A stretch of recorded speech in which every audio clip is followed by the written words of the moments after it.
안녕하세요. 저는 권민호입니다. 저는 그림 그리는 일을 하고 있고요. 특별히 건축 도면을 소재로 한 그림을 그리고 있습니다. 실제 만들어진 건축물들이 제 그림의 중요한 소재가 되고요. 그리고 거기에 다른 것들을 겹쳐서 어떤 이야기를 만들어내는 그런 작업들을 주로 하고 있습니다. 그 중에 하나는 김중업 건축박물관의 커미션을 받아서 김중업 건축가가 만든 그 3개의 건축물을 소재로 해서 미디어 작업을 제작했습니다. 저는 뭐 똑같이 보고 따라 그리는 걸 좋아했던 것 같아요. 어릴 때부터. 그런데 그렇게 똑같이 따라 그리는 그림들로는 차별점을 갖기가 힘들었던 것 같았습니다. 그래서 어떻게 하면 그렇게 똑같이 치밀하게 그리면서도 좀 다른 이미지를 만들어낼 수 있을까에 대한 고민이 있었고, 대학교 3학년 때였던 것 같아요. 졸업 작업에 대한 준비를 하고 있었을 때, 근데 도서관에서 우연히 그 프랭크 로이드 라이트라고 하는 건축가의 그 도판지를 보게 됐습니다. 건축물을 위한 스케치들을 모아놓은 도면집이었어요. 직선이 만들어내는 조형이 아름다워 보였어요. 그래서 그것들을 사용하고 싶었고, 그렇게 그 지면에 자를 대고 손으로 연필을 가지고 선을 그었던 게 첫 시작이었던 것 같습니다. 이런저런 흑연들이 만들어내는 질감 가운데 그렇게 아름다운 조형을 만들어내는 것이 아니라 거기에 어떤 이야기를 담자, 일러스트레이터라고 하는 정체성을 가지고 싶었기 때문에 그것으로 어떤 이야기를 관객들한테 해보고 싶었어요. 그래서 이제 학부 때 작업은 남한과 북한에 대한 그 이야기를 했던 것 같습니다. 아이디어는 간단했어요. 그 북한의 만수대가 통일 후에 어떻게 될 것인가. 지금의 북한의 만수대를 보이고 건축 도면의 형식으로, 물론 상상해서 만들어낸 겁니다. 근데 그것이 통일이 됐을 때 어떻게 보일까. 남한의 개발업자들에 의해서 만수대 쇼핑센터로 변해가는 과정을 도면으로 그렸던 겁니다. 상가 건축물들처럼 막 온갖 대기업의 간판들 혹은 상점의 간판들로 채워진 그렇게 변모된 만수대의 모습을 보였던 게 이제 학부 졸업 작업이었죠. 학교에서는 좋은 평가를 받지 못했던 것 같아요. 너무 복잡하다, 뭐 이런 평가들이 많았었고, 선생님들한테는. 그렇게 했던 작업을 드로잉 프라이즈에 내봤어요. 그때 영국에서 가장 큰 드로잉 프라이즈로 제가 항상 꿈꿔왔던 공모전이었는데, 거기 한번 내봤습니다. 그랬더니 근데 거기서 수상을 하게 된 거예요. 도면을 그냥 그대로 재현하는 것에 끝나는 것이 아니라 그 안에 어떤 상상의 요소들을 집어넣었을 때 어떤 이야기가 만들어질 수 있다. 그런 가능성을 확인했던 시간이었어요. 도면을 활용한 작업을 계속 지속해 나갔던 것 같아요. 좋아하는 사람들이 몇몇 생기고, 나름의 요구들이 있었습니다. 그러니까 주변의 사람들이 뭐 너무 그냥 검은색이지 않냐, 거기 그리고 밑그림 같다, 거기에 뭔가 채색이 돼서 이제 완성처럼 보였으면 좋겠다는 요구들이 있었어요. 근데 적어도 저는 거기에 무슨 도료를 사용해서 거기다 채색을 하고 싶진 않았습니다. 왜냐하면 이거는 아직도 진행 중이다라고 하는 이야기를 작업으로 하고 싶었던 것 같아요. 그러다가 이제 프로젝터를 만나게 됐어요. 어떤 이유로 프로젝터를 빌리게 됐고, 그 프로젝터를 작업실에 계속 가지고 있으면서 이런저런 실험들을 해봤던 것 같아요. 프로젝터에서 나오고 있는 어떤 이미지가 도면과 이렇게 겹쳐졌을 때 뭐 자연스럽게 채색이 되는 거잖아요. 빛이 있으니까. 그러니까 근데 그게 굉장히 괜찮아 보였던 것 같아요. 그래가지고 어떤 실험을 했던 것 같습니다. 그때 역시 졸업 작업이었는데, 그 졸업 작업으로 준비하고 있었던 것이 거대한 탑을 만드는 거였습니다. 그래서 하나의 탑은 건축의 역사를 드러내는 탑이었고, 또 하나는 동력의 역사를 드러내는 탑이었어요. 그래서 건축의 역사는 뭐 이집트 시대의 뭐 피라밋부터 시작해서 그 로마 시대의 어떤 판테온이라던가 수로들, 고딕 양식들의 건축들, 또 뭐 모더니즘 양식, 포스트 모더니즘까지. 또 하나는 동물과 사람의 힘부터 뭐 수레바퀴가 나오기도 하고, 내연기관들, 터빈 엔진, 그리고 하이브리드까지 이어지는 어떤 동력의 역사를 중첩해서 탑으로 만든 겁니다. 블랙라이트 드로잉으로. 거기서 빛으로 색을 입힐 수 있지 않을까? 더불어 움직임도 줄 수 있지 않을까? 라는 생각을 했던 거고, 건축의 역사를 드러내는 탑이 있으니까 당연히 전기가 만들어지기 이전 시대의 건축물이 있잖아요. 거기에는 횃불 같은 것들이 들어가는 겁니다. 어쨌든 가스라이트이 나오고 그 다음에 뭐 전구가 나오고 그리고 형광등이 나오고 네온 사인이 나오고 그냥 자연스럽게 컴퓨터라던가 뭐 그 애프터 이펙트 같은 것들을 활용한 것들을 사용할 수밖에 없게 되고 그 목적을 나름 달성하려고 이렇게 시도를 하다 보니까 설치 미술이라고 하는 것들이 자연스럽게 접목이 된 것 같아요. 재밌게도 저는 건축을 전공한 적도 없어요. 근데 제가 그리는 건축 도면처럼 보이는 어떤 이미지는 조형적인 이유에서 그 요소들이 들어갑니다. 또 하나는 어떤 이야기예요. 또 건축가들의 도면은 다분히 이과적인 이유로 그 도면을 만들어내는 거고 저는 그것을 활용하지만 서사를 풀어내기 위해서 그걸 시각화하기 위해서 그 요소들을 사용하고 있다. 네, 그 차이가 있는 것 같습니다. 이 건물을 소재로 작업을 해달라고 왔을 때 전 되게 즐거운 느낌이에요. 그리고 그 건물이 더 특징이 없고 더 재미가 없을 때 저는 더 재미를 느끼는 것 같아요. 제가 건축물을 선택한다면 건축물의 외형보다는 그 건축물이 가지고 있는 역사적인 맥락, 그 역사적인 맥락이 무엇인가에 더 재미를 느끼는 것 같아요. 뭐 예를 들어서 여운형 선생이 암살당한 장소에 가잖아요. 그럼 거기에 어떤 의미 있는 건축물이 있냐? 아니거든요. 편의점이 있단 말이에요. 그렇다면 그 편의점이 재밌는 거예요.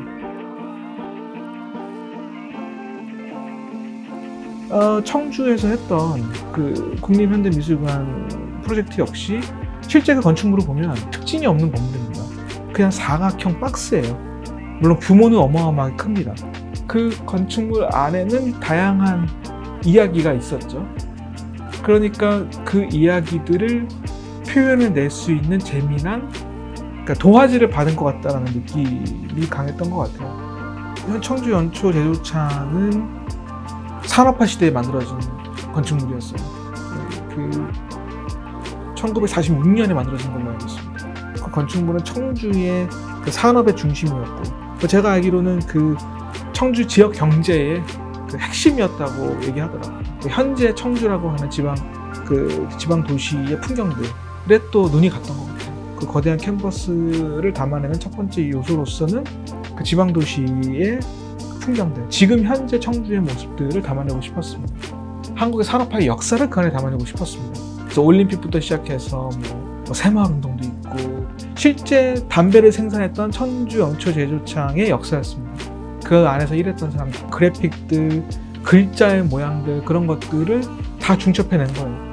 제가 만들어낸 그 드로잉을 실제 그 건축물에 채우는 하나의 작업이 있었고 그 미술 안에 설치가 된 미디어 작업과 그리고 또 실크 스크린으로 찍어낸 블랙 앤 화이트 작업이 같이 보여지는 미디어 디바이스로 봤을 때 그 요소들이 3D 형태로 튀어나오고 움직임을 만들어냅니다.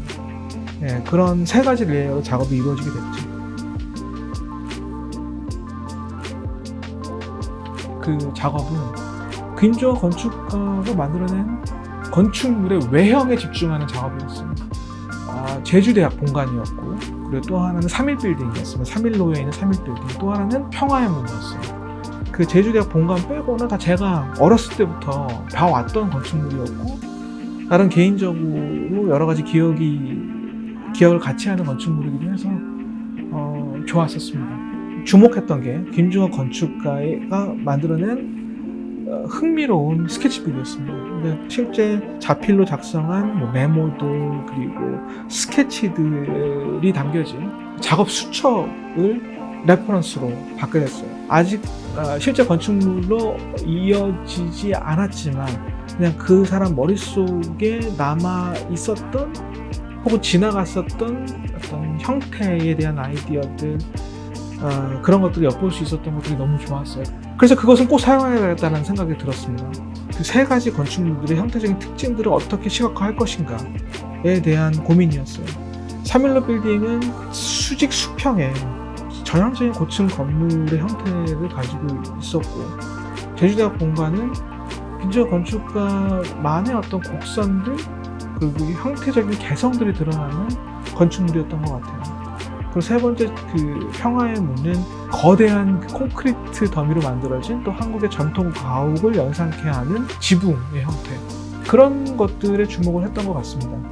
그 형태가 직조되는 그 모듈들이 있다는 생각을 했었고, 그것들을 반복하거나 그것들을 확장하거나 하는 어떤 그 움직임들, 그런 동영상들을 만들어내고 싶었어요. 그래서 정효라고 하는 그 제네레이티브 디자이너를 찾아냈어요. 처음은 마치 건축가의 머릿속에 이런저런 아이디어가 부유하고 있는 것 같은 영상을 만들어내고 싶었어요. 그래서 말씀드렸던 수첩에 있는 이미지들을 확대해서 그것들을 조형적으로 엮어내기 시작했습니다. 그것들이 모여져서 계획되는, 그러니까 실제 도면들을 플리핑 애니메이션으로 집어넣게 됐습니다. 그리고 실제 이제 그 세 가지 건축물의 형태로 이어지는 그런 나름의 서사를 가지고 있는 3분짜리 동영상을 엮어나게 되는 거죠. 개인적인 경험이 중첩되는 어떤 지점들에 대한 이런 얘기를 좀 하고 싶어요. 무슨 얘기냐면, 김중호를 모르더라도 평화의 문은 알았거든요. 평화의 문에 얽힌 어떤 저희 개인적인 추억들. 초등학교 때 학원 빠지고 땡땡이 쳤을 때 그 특이한 지붕의 형태와 그 추운 계절과 그리고 도망쳐 나와서 할 일 없이 막 돌아다닐 때 그 서늘함? 이런 기억들. 그리고 사면빌딩은 그 70년대, 전 70년대 아기였지만, 한 살이었지만 왠지 70년대 기록화면을 봤을 때 그 서울의 풍경에서 느껴지는 어떤 노스텔지아라고 해야 될까? 네, 그런 것들을 연상케 하는 그런 건축물인 것 같아요. 일단 건축 도면을 그립니다. 때로는 그 건축물의 외형을 투시가 들어가지 않은 반듯한 형태의 건축물의 형태로 그려내요. 아무런 장식이 없이 그걸 그려내는 것이 시작인 것 같아요. 그 건축물과 연계된 역사적인 사실에서 포착해낼 수 있는 이런저런 재미있는 아이템들, 레퍼런스들을 찾고 또 그것들을 그립니다. 이미 마련된 그 건축물의 입면도 안에 하나 둘씩 배치하기 시작해요.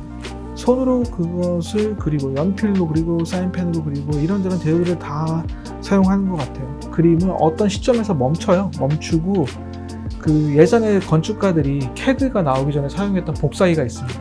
그걸 트레이싱지에 복사해냅니다. 그러면 그 오리지널 그 드로잉에 가지고 있었던 여러 가지 자국들이 재미있게 이렇게 압착이 돼서 나오게 돼요. 트레이싱지 위에 다시 작업을 합니다. 뭘 붙이기도 하고 또 그려내기도 하고 또 제가 찍은 사진을 이렇게 오려가지고 그걸 붙이기도 하고 그걸 다시 복사기에 밀어넣는 거죠. 그게 평면 작업을 할 때의 프로세스고요. 미디어 작업도 같은 방식으로 진행을 합니다. 일단 그렇게 완성된 블랙앤화이트 드로잉을 컴퓨터에 집어넣고 이런저런 요소들의 움직임을 주기도 하고 또 완전히 다른 것들을 집어넣기도 합니다. 콜라주가 되는 거죠, 진짜로. 유명한 건축가가 만든 건축물을 보고 그것을 조사하고 관심을 갖는 것도 당연히 중요하겠지만, 그런데 자기가 맨날 지나다니는 길에 있는 어떤 별로 특징이 없는 상가 건물, 그러니까 일상에 있는 건축물들, 특별히 꾸며지지 않은 건축물들, 그 건축물들의 어떤 역사가 있는지, 어떤 사람들이 살고 있는지, 지금 현재는 어떤 일이 벌어지고 있는지를 관심을 가져보는 것, 그런 약간의 인문학적인 흥미를 관심을 갖는 것, 그게 좋은 시작이지 않을까라는 생각이 들어요. 인문학적인 관심을 갖는 건 좋은 것 같아요. 그냥 역사거든요. 그러니까 얘기인 것 같아요. 옛날 얘기.